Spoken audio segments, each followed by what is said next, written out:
Hi. For this day after Thanksgiving, I'm going to read a selection from Nickolas Butler's Little Faith from the section called Fall.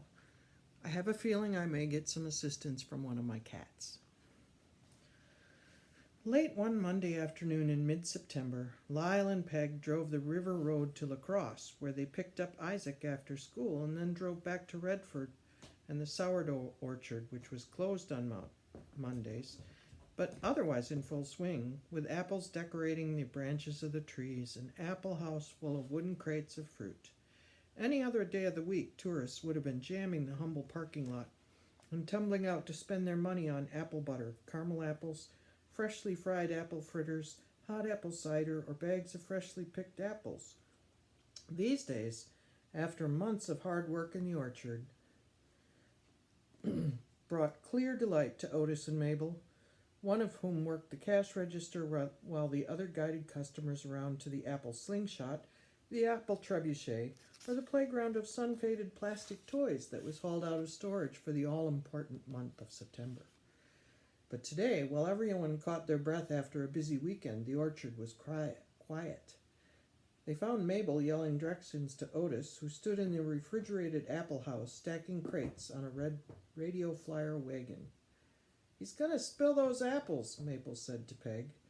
"I tell him things, and he just ignores me like I'm not even here. But you watch.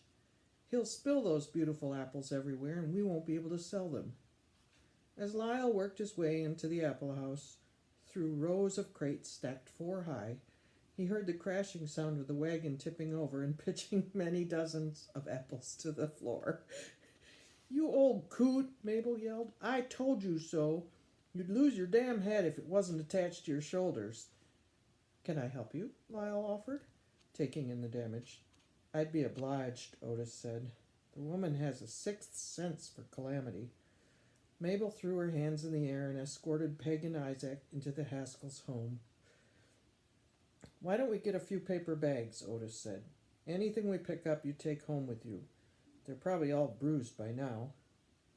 The two men spent 20 minutes cleaning up the apple house, Lyle helping Otis make space in the building for more apples.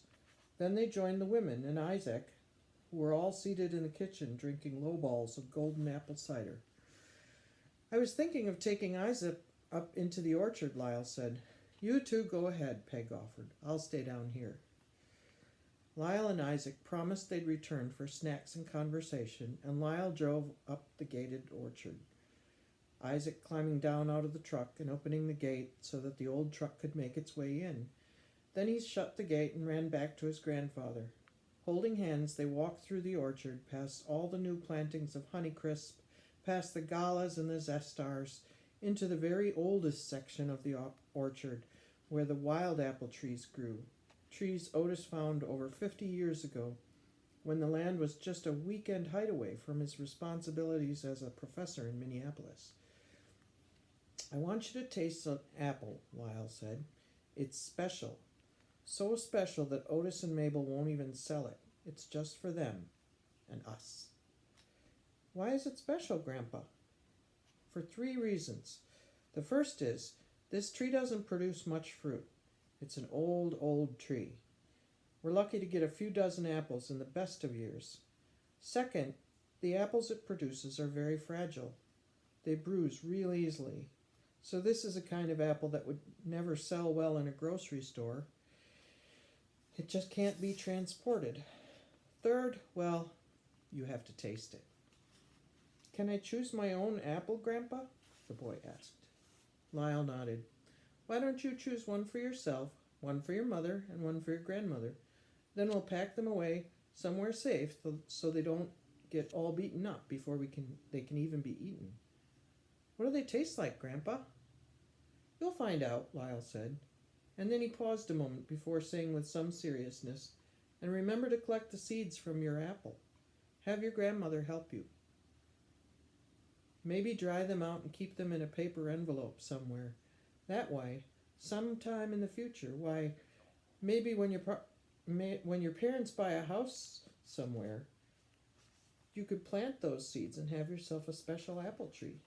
And you know just where it came from.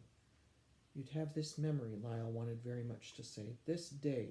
You and me on this beautiful September day in Wisconsin.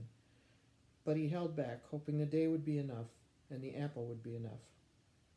But the boy was already shimmying up into the ancient craggy tree and began steadily passing fruit to Lyle. 3 round, warty, misshapen apples, their skin pink and green and mottled white in places. Good. Now your grandmother wants to make a few apple pies this evening, so we have to pick her a bag or 2 from the other trees. Will you help me with that?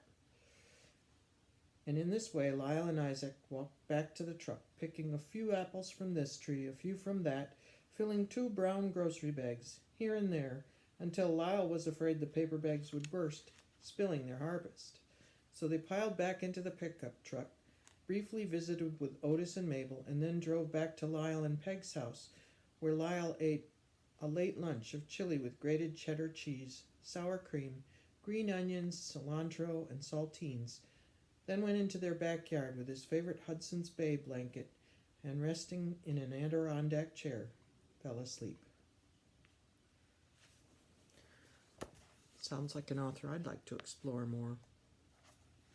Little Faith by Nickolas Butler.